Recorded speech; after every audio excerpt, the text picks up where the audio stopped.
श्री स्वामी समर्थ सर्वांना अवधूत चिंतन श्री गुरुदेव दत्त. तर श्रावण महिना सुरू झालेला आहे. तर सोमवारपासून येत्या सोमवारपासून आपल्याला पशुपतीनाथाचे व्रत करायचे आहेत. तर ते कसे करायचे आहेत ते मी तुम्हाला सांगणार आहे. पशुपतीनाथचे व्रत कसे करायचे आणि हे कशासाठी करतात. तर पशुपतीनाथाचे हे जे व्रत आहे, जर कुणाच्या घरामध्ये संकट असतील किंवा नवरा बायकोमध्ये भांडणं असतील किंवा सतत काही ना काही कटकटी असतील किंवा घरामध्ये तुमचं कुणाशी पटतच नाही आहे, कंटिन्यूली तुम्हाला शत्रू कुठून ना कुठून येत असतील किंवा कंटिन्यूली तुम्हाला भांडण होत असेल घरामध्ये किंवा घराच्या बाहेर कुठेही तुम्हाला कंटिन्यूली शत्रू म्हणजे ऑटोमॅटिकली तुम्ही न काय करता ऑटोमॅटिकली तुमची भांडणं होत असतील किंवा तुम्हाला शत्रू पीडा जास्त होत असतील, तर त्याच्यासाठी उपाय. किंवा तुम्हाला कर्ज आहे तर भरपूर प्रमाणात कर्ज तर आपल्यालाच फेडायचं आहे, पण तुम्हाला कर्ज झालं आहे, मग ते चाललंच आहे म्हणजे खूप लॉंग टर्मपर्यंत चाललं आहे, तुम्ही खूप प्रयत्न करताय, कष्टही करताय, पण त्याला काहीतरी कष्टासोबत साथ पण हवी असते. तर देवाची साथ असणं खूप महत्त्वाचं आहे. मी हे कंटिन्यूली सांगत असते. जर देवाची साथ असेल तर तुम्हाला जगात कुणाचीही गरज नाही. कर्ज तर तुम्हीच फेडणार आहे, कष्ट तर तुम्हीच करणार आहे, पण तुम्हाला देवाची साथ असणं त्याचबरोबर खूप महत्त्वाची. कधी कधी असं होतं की आपलं एक कर्ज आहे, आपण न काय करता अजून आपल्याला पुढे कंटिन्यूली काही ना काही खड्डे येतातच आहे. आपण कर्ज काढत जातोच आहे. एक झालं की दोन झालं की तीन झालं की 4, कंटिन्यूली आपलं काही ना काही कर्ज चालूच आहे. तर त्याच्यासाठी तुम्ही हा व्रत करू शकता की तुम्हाला त्याचा एक मार्ग मिळेल, एक योग्य दिशा मिळेल. त्याच्यासाठी तुम्ही हा व्रत करू शकता. तर हा व्रत कोण करू शकतो, तर हा व्रत कोणीही करू शकतो. त्याला कोणतेही नियम बंधन नाही आहे, कुणीही करू शकतं. महिला करू शकतात, पुरुष करू शकतात, लग्न झालेलेही करू शकतात किंवा बिना लग्नाचेही करू शकतात. कुणीही हे पशुपतीनाथ व्रत करू शकतं. देवाला फक्त आणि फक्त तुमची श्रद्धा महत्त्वाची, बाकी दुसरं काहीच नाही. तुम्ही जे मनभावने सेवाने जे सेवा करताय ना देवाला ती महत्त्वाची. त्याची कथा अशी आहे की एकदा देवाला मनात आलं की एका भक्ताची परीक्षा घ्यायची. तर देवाने असं रूप घेतलं की पूर्ण जेवढे पण देव लोक आहेत त्याच्यामध्ये त्यांना सापडलंच नाही पाहिजे. तर त्यांनी घेतलं पशूंचं रूप घेतलं. असं पशूंचं रूप घेतलं की सगळे जेवढे काही देव आहेत ते सगळे शोधत असतात, पण त्यांना काही ते सापडतच नाही. त्याच्यामुळं देवाला पशुपतीनाथ असं एक नाव पडलेलं आहे. तर ह्या व्रत कसं करायचं आहे ते येता सोमवारपासून 4 सोमवार पडतात ते श्रावण महिन्यातले. तो तुम्ही ह्या 4 सोमवारमध्ये करू शकता. पण 16 सोमवार जर तुम्ही करत असाल तर ते त्याच्यामध्ये ग्राह्य धरले जात नाही. त्यामुळे तुम्ही 16 सोमवार करू शकता किंवा तुम्ही पशुपतीनाथाचे व्रत 4 सोमवार करू शकता. त्या दोन्हीपैकी एक कोणतेही करू शकता. दोन्ही सोबत केलं तर तुम्हाला फळ मिळत नाही, एकच कोणतं तरी करावं लागेल.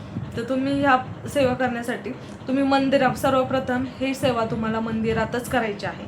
मंदिरात कोणत्याही मंदिरात करू शकता, पण पहिल्या सोमवारी तुम्ही ज्या मंदिरात ही सेवा करणार आहेत त्याच मंदिरात तुम्हाला शेवटच्याही सोमवारपर्यंत 4 सोमवार तुम्हाला त्याच मंदिरामध्ये त्याच टायमिंगमध्ये तुम्हाला करायचे आहे. सपोज तुम्ही सकाळची जाऊन ही सेवा करत असाल तर तुम्ही त्याच मंदिरात जाऊन सकाळची सेवा करू शकता. सपोज तुम्ही दुपारची जाऊन करणार असाल, पण मी म्हणेन की तुम्ही सकाळीच करा, कारण ही सेवा सकाळीच करायची आहे. जसं की तुम्ही आंघोळ वगैरे केलेले आहे, बिना खाता पिता ही सेवा करायची आहे. म्हणजे सपोज तुम्ही आंघोळ वगैरे केली तर आंघोळ केल्यानंतर ज्यावेळेस तुम्ही आवरून वगैरे झालं तुमचं, तर त्यावेळेस जाऊन तुम्ही कपडे वगैरे तुमचं सगळं झालं की त्यावेळेस तुम्ही पहिली जाऊन मंदिरामध्येच पूजा करायची आहे. तर पूजा करण्याच्या आधी तुम्हाला कोणकोणते सामग्री न्यायची आहे देवासाठी, तर तुम्हाला पहिलं जल न्यायचं आहे. जल नेल्यानंतर तुम्हाला पंचामृत न्यायचं आहे.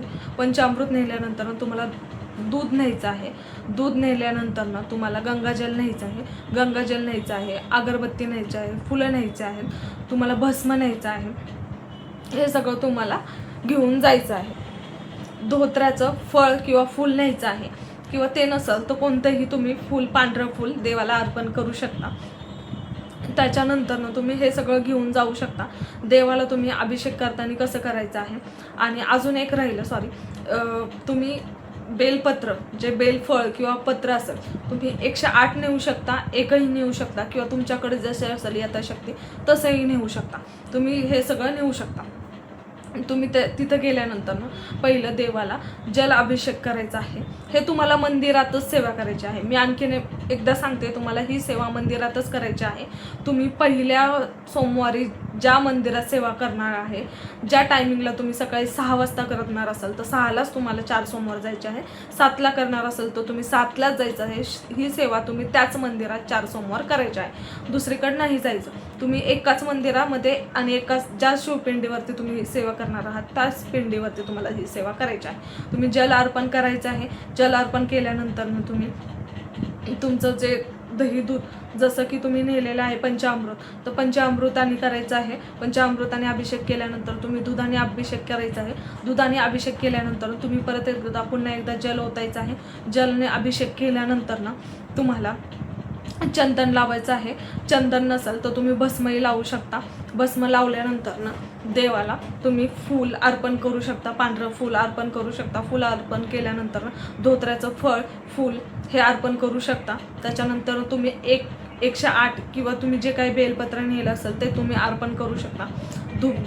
धूप दीप अगरबत्ती लावू शकता. हे झाल्यानंतर तुम्ही तिथे आरती करू शकता. हे झाल्यानंतर ना तुम्ही फळ देवाला नैवेद्य ठेवू शकता. जे काही तुम्ही फळ साखर नेलं असेल तुमच्याकडून जे काही असेल तुम्ही कोणतंही फळ एक फळ नेऊ शकता. तुमच्या घरात कोणतंही एक फळ असेल ते तुम्हाला देवाला न्यायचं आहे. हे तुम्ही सगळं घेऊन नेऊ शकता. हे सगळं तुम्हाला अर्पण करायचं आहे. त्याच्यानंतर ना देवाला म्हणायचं आहे जे काही माझे संकट आहे ते तुझ्या पायाच्या चरणी घे. जे काही माझे संकट आहे, जे काही माझे दुःख आहे ते सगळ्यांचा नाश कर. किंवा जे काही तुमच्या इच्छा आहेत ती तुम्हाला इच्छा बोलायची आहे. ती इच्छा बोलल्यानंतर ना तुम्ही जे काही इच्छा बोलणार असाल त्याच्यानंतर तुम्हाला घरी यायचं आहे. घरी तुम्हाला दिवसभर जर तुम्हाला काही खायचं असेल तर ते फक्त फळं खायचे आहेत. दुसरं काहीही खायचं नाही आहे. फळाशिवाय दुसरं इतर कोणत्याही तुम्हाला तिखट किंवा खारट हे कोणतेही पदार्थ खायचे नाही आहे. तुम्हाला दिवसभर फक्त आणि फक्त फलहारच करायचा आहे. आणि ते पण तुमच्या तब्येतीनुसार सांभाळून करा. बाकी तुम्हाला दुसरं काही नाही करायचं. फळ तुम्ही खाऊ शकता. उपवासाला दिवसभर तुम्ही फळ खाऊ शकता. त्याच्या व्यतिरिक्त काही खाऊ नका. आणि आणखीन एक, तुम्ही कोणतेही वाईट विचार करत असाल तर तुम्ही वाईट विचार करू नका. त्या दिवशी तुम्ही सतत कंटिन्यूली देवाचं नाम घेत राहा. ओम नमः शिवाय, ओम नमः शिवाय, ओम नमः शिवाय. पिंडीवरती अभिषेक करतानाही तुम्हाला ओम नमः शिवाय, ओम नमः शिवाय या मंत्राचा जाप करायचा आहे.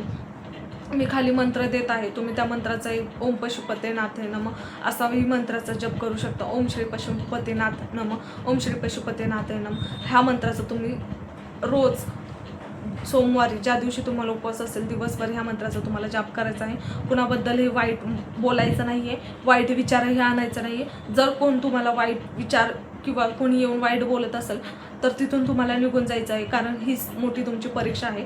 ज्यावेळेस तुम्ही हे व्रत करता त्यावेळेस कोण ना कोण तुम्हाला त्यावेळेस असं व्रत मोडण्यासाठी म्हणजे कुठे ना कुठे देव हा परीक्षाच घेत असतो. तर त्यावेळेस कोण ना कोण भांडणं करेल किंवा काही ना काही तुमच्या तोंडातनं वाईट निघालं पाहिजे किंवा तुमच्या डोक्यात विचार तर नाही आले पाहिजे. त्याच्यासाठी तुम्ही त्या दिवशी स्वतः त्या ठिकाणावरनं बाजूला जाऊन वेगळं थांबू शकता.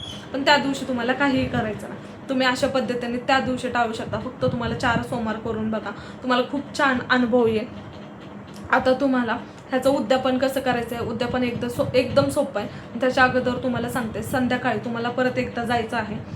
जे ताट तुम्ही घेऊन गेले आहे जसं की दूध, दही, पंचामृत, पाणी, जल, परत गंगाजल, फळ हे सगळं किंवा भस्म, चंदन किंवा बेलपत्र हे सगळं तुम्हाला परत एकदा संध्याकाळी 4:30 ते 7च्या दरम्यानमध्ये जाऊन परत एकदा पुन्हा एकदा पूजा करायची आहे. पूजा करताना परत तुम्हाला जल अर्पण करायचं आहे. त्याच्यानंतर अभिषेक करायचा आहे. पंचामृताने दूध अर्पण करायचं आहे. गंगाजल हे करायचं आहे. त्यानंतर तुम्हाला चंदन लावायचं आहे. भस्म लावायचं आहे देवाला आहे आणि तुम्हालाही. त्याच्यानंतर तुम्ही धूप दीप फूल अर्पण फळ वगैरे तुम्ही सगळं करू शकता. पण तुम्हाला घरून जाताना तुम्हाला आणखीन 2 वस्तू न्यायच्या आहेत ह्या सगळ्यासोबत. तर त्या 2 वस्तू कोणत्या आहेत. तुम्ही शिरा नेऊ शकता किंवा मिठाई काही तुमची असेल पांढरी मिठाई नेऊ शकता किंवा कोणतीही मिठाई घेऊन जाऊ शकता. ही मिठाई तुमच्या घरातनं गेली पाहिजे किंवा तुम्ही तुमच्या स्वखर्चाने आणलेली असेल ती मिठाई नेऊ शकता. त्याच्यानंतर तुम्हाला अजून आणखीन एक न्यायचं आहे ते म्हणजे दिवे न्यायचे आहेत. दिवे तुम्हाला 6 दिवे न्यायचे आहेत. तुम्ही कणकेचे दिवे घेऊन जाऊ शकता किंवा तुमच्याकडे रेडीमेड असेल तर तुम्ही तेही घेऊन जाऊ शकता. पण मी सांगेल तुम्हाला कणकेचेच दिवे न्या. आणि जे तुम्ही दिवे पहिल्या सोमवारी घेऊन जाणार असाल तेच तुम्हाला 4 सोमवार न्यायचे आहेत. आता तुम्ही पहिल्या सोमवारी विकत आणलेले दिवे नेणार असाल 6 तर तुम्हाला ते शेवटच्या म्हणजे पहिल्या, दुसऱ्या, तिसऱ्या आणि चौथ्या सोमवारपर्यंत तुम्हाला तेच दिवे न्यायचे आहेत. तुम्ही जर पहिल्या सोमवारी जर तुम्ही कणकेचे दिवे नेणार असाल तर तुम्ही पहिल्या, दुसऱ्या आणि तिसऱ्या आणि चौथ्याही सोमवारी तुम्हाला कणकेचेच दिवे न्यायचे आहे. तर तुम्ही हेच नेऊ शकता. आणि तुम्ही ज्या पहिल्या सोमवारी ज्या मंदिरात जाणार असाल त्याच मंदिरात जायचं आहे तुम्ही. आणि ही जर तुम्ही ज्या घरामध्ये पहिल्या सोमवारी तुम्ही पूजा केली आहे, जसं की तुम्ही माहेरी असाल, सासरी असाल किंवा तुम्ही रेंटच्या घरात असाल, तर त्याच घरामध्ये 4 सोमवारी तुम्हाला तिथेच पशुपतीनाथाची पूजा करायची आहे. मी तुम्हाला तेच सांगते, पहिल्या दिवशी जिथं सेवा करणार असाल मंदिरात त्याच मंदिरामध्ये करायचे आहे. पहिल्या दिवशी घरामध्ये तुम्ही सेवा करणार असाल ही तर त्याच घरामध्ये करायचे आहे. मग माहेरी असू द्या किंवा सासरी असू द्या, तुम्हाला 4 सोमवार तिथंच करायचे आहे. आणि हे दिवे नेल्यानंतरनं तुम्हाला 5 दिवे मंदिरामध्ये ठेवायचे आहेत. आणि जो 6वा दिवा आहे तुम्हाला तो घरी घेऊन यायचा आहे. तुम्ही ज्या घरी आल्यानंतर तुमच्या दारापाशी उजव्या हाताला तुम्ही कोणत्याही, आता माझा हात हा उजवा आहे, तो तुमचा हा एखाद्या वेळेस उजवा येईल, तर तुम्ही ज्या साईडने असाल, दिशा कोणतीही नाही आहे, त्याच ठिकाणी उजव्या हाताला तुम्हाला तो दिवा लावून तिथंच बाहेर ठेवायचा आहे, ज्यावेळेस तुम्ही घरामध्ये एंट्री जायच्या अगोदरच. आणि तुम्हाला आणखीन जी तुम्ही मिठाई नेली आहे ती घरामधनं नेल्यानंतरनं मंदिरामध्ये त्याचे 3 भाग करायचे आहे. 3 भाग 2 भाग हे देवाला ठेवायचे आहे, 1 भाग हा तुम्हाला घरी आणायचा आहे. आणि हे जे 3 भाग आहे तुम्हाला हे मंदिरामध्ये जाऊनच करायचे आहे, घरी करायचे नाही. आणि त्याच मंदिरामध्ये करायचे आहे ज्या मंदिरात तुम्ही पहिल्या सोमवारी गेले आहात, त्याच ठिकाणी 3 भाग करायचे आहे. नंतरनं घरी आल्यानंतरनं दिवा लावल्यानंतरनं त्याच्यामधले जे काही मिठाई किंवा तुम्ही जे काही शिरा वगैरे काही गोड नेलं असेल त्याच्यातलं थोडा प्रसाद घरच्यांना द्यायचा आहे आणि तुम्हीही खायचं आहे. घरातल्या शिवाय बाहेरच्यांना हा प्रसाद देऊ नका. घरातले जे कोणते कुटुंब असतील तुमचे, सासू सासरे, आई वडील, मम्मी पप्पा, भाऊ, ज्या घरात तुम्ही ही सेवा करत असेल त्याच घरामध्ये त्याच लोकांना गेले पाहिजे. शेजारी पाजारी, मावशी, काका, मामा यांना गेले नाही पाहिजे. फक्त तुमच्या घराचे काही मेंबर्स असतील त्यांनाच गेले पाहिजे. आणि घरामध्ये ते उपवास सोडताना तुम्हाला संध्याकाळी कोणताही तुम्ही वरण भात, भाजी, भाकरी ह्याचा करू शकता. फक्त कांदा लसूण वर्ज्य करा. कांदा लसूण वर्ज्य करा, हे मुख्य नियम आहेत, हे तुम्ही पाळा. आणि अजून एकदा आणखीन सांगते, तुम्ही ज्या घरामध्ये करत असाल, सासरी करत असाल तर सासरीच तुम्हाला 4 करायचे आहे सोमवार, माहेरी करत असाल तर माहेरीच करायचे आहे. रेंटच्या घरामध्ये तुम्ही ज्या घरामध्ये करत असाल त्या घरामध्येच करा. जोपर्यंत पशुपतीनाथचे व्रत होत नसेल तोपर्यंत ते घर बदलू नका प्लीज. ही माझी रिक्वेस्ट आहे. तुमचे सगळे जी काही मनोकामना असेल ती पूर्ण होईल. तुम्ही ही सेवा नक्की करा. पशुपतीनाथ नक्की तुम्हाला प्रसन्न होते. पशुपतीनाथ हे म्हणजे हे आपल्या भगवान शिवचा अवतार आहे. आणि तुम्हाला घरातही अभिषेक करायचा आहे. आणि तुम्ही जे काही तुम्ही जेवण संध्याकाळी बनवणार असाल ते तुम्ही देवालाही अर्पण करून खडीसाखर, शिरा वगैरे करू शकता. पण हे महत्त्वाचं नियम आहे, तुम्हाला हे व्रत मंदिरातच करायचं आहे. तर मंदिरात करण्याचं काय कारण आहे? मंदिरातली जी पॉझिटिव्हिटी आहे, जी एनर्जी आहे ती खूप असते. घरात पण असते, पण मंदिरामध्ये रोज सकाळची आरती असते. 3 आरती असतात. सकाळची एक आरती असते, सकाळी 6ची असते, 9ची असते, नंतर संध्याकाळची असते. परत मंत्र स्तोत्र भरपूर जण येऊन तिथं जप करत असतात. आपल्यासारखे आपणही तिथं जप करत असतो. त्याची जी एनर्जी असते, त्याची जी ऊर्जा असते ती खूप स्ट्रॉंग असते. तेवढी ऊर्जा ही आपल्या घरात नसते. आपल्याकडून तेवढी सेवा होत नाही. घरामध्ये कंटिन्यूली 3 टाईम आरत्या, मंदिरामध्ये कंटिन्यूली आरत्या होत असतात. सगळ्यांबरोबर आपली सेवा होत असते. त्यामुळे मी तुम्हाला सांगते मंदिरातच करा. पहिल्याच दिवशी ज्या मंदिरात जाणार असेल त्याच मंदिरात तुम्हाला 4 सोमवार जायचं आहे. पहिल्या दिवशी तुम्ही जे दिवे नेणार असाल तेच दिवे तुम्हाला 4 सोमवार न्यायचे आहे. ज्या घरात तुम्ही सेवा करणार असाल, माहेरी, सासरी किंवा ज्या रेंटच्या घरामध्ये, तिथेच तुम्हाला 4 सोमवार करायचे आहे. हे मी तळतळून सांगते, कारण तुमच्या मनातली इच्छा पूर्ण व्हावं ही माझी ही इच्छा आहे. फक्त भगवान शंकराला चांगली इच्छा मागा.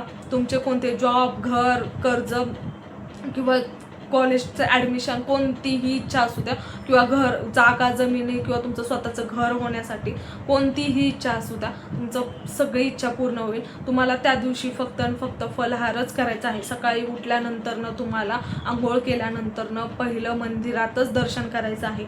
दिवसभर तुम्हाला फक्त आणि फक्त फळ खायचं आहे. तिखट, आंबट, खारट कोणतंही खायचं नाही आहे. दिवसभर हा उपवास तुम्हाला फक्त आणि फक्त फळावरतीच करायचा आहे.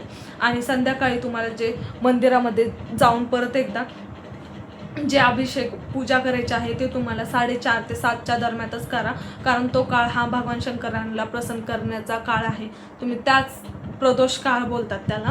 तो काळ खूप म्हणजे खूप महत्त्वाचा आहे. तुमची हे जर तुम्ही नियम मी जे सांगितलेले ते तुम्ही नियम पाळले आणि फॉलो केले तर तुमची 100% इच्छापूर्ती होणार म्हणजे होणारच. ह्याच्यामधले एकही नियम चुकवू नका. एकदम साधे सोपे आहेत. फक्त तुम्हाला दिवसभरामध्ये फळाहारच करायचा आहे. श्री स्वामी समर्थ. अवधूत चिंतन. श्री गुरुदेव दत्त.